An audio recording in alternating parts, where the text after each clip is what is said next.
При 28 години, Рапид Сити, Южна Дакота. Стой!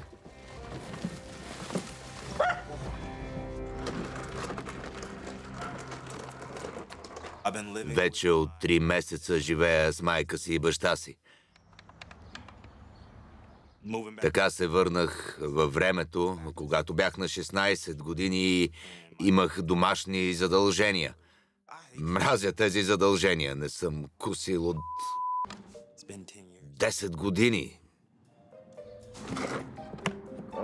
Хайде де. Чувствам се много странно, сякаш отново съм в гимназията.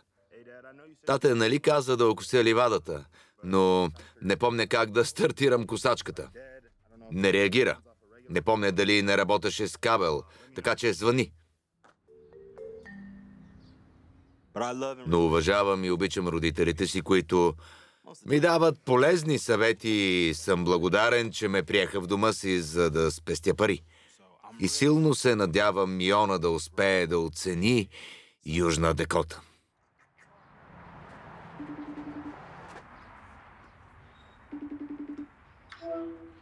Как си? Приличаш на секси зебра. Забавно. Купих го за теб. Къде си? За мен ли? Да. В момента пазарувам някои неща. Разбира се. Но щом пазаруваш, не купувай само дрехи, а примерно и халат, и ансунг, и свичери. Защо? Защото в Дакота е студено. Предполагам, но мисля, че мога да ги купя и там, все пак. Бих искала да потърсим и по-слънчево място, преди да дойде зимата.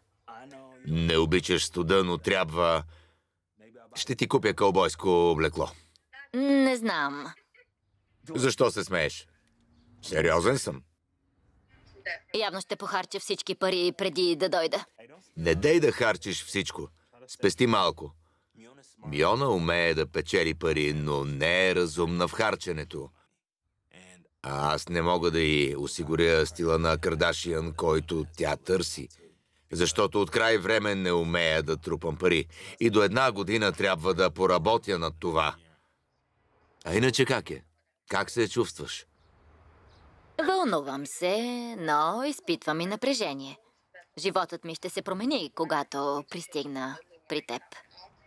А искаш ли да видиш Южна Дакота? По-скоро искам да видя Ню Йорк и Лос Анджелис. Добре, разбирам. Може да останем у вас. И когато се изправим на крака, да се преместим другаде, където решим.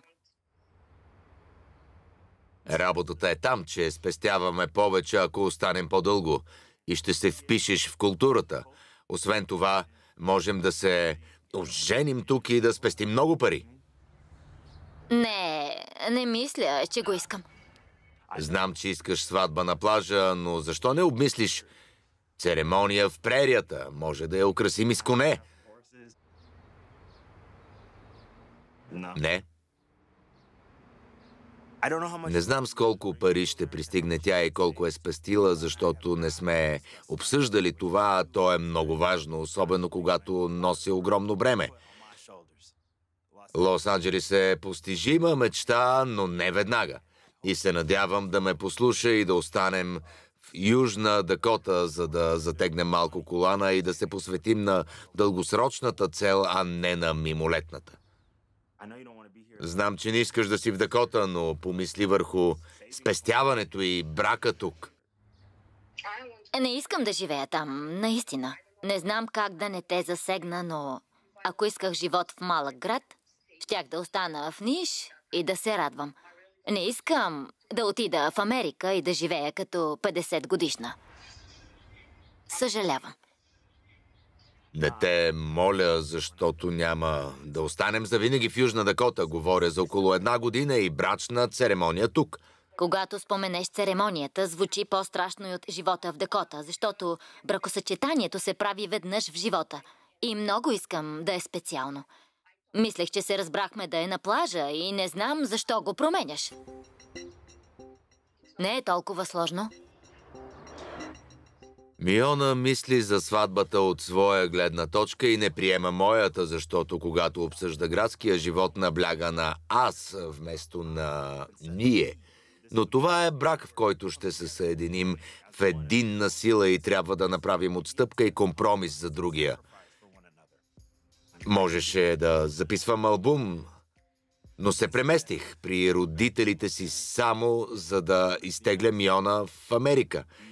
А обичаш ли ме достатъчно, за да останем тук една година? Какво общо има това с любовта ми към теб? Обичам те, но можех да остана в Сърбия при родителите и да живея, така? Отговаряш ми отрицателно. Не съм казала това. Не ми и променяй думите.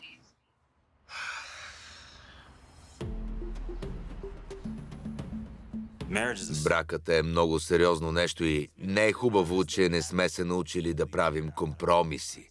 Трябва да останем и да пестим. Но знам, че тя много иска да се разгърнем и се надявам да прояви търпение. Трябва да затварям. Добре, чао. Ще довършим друг път.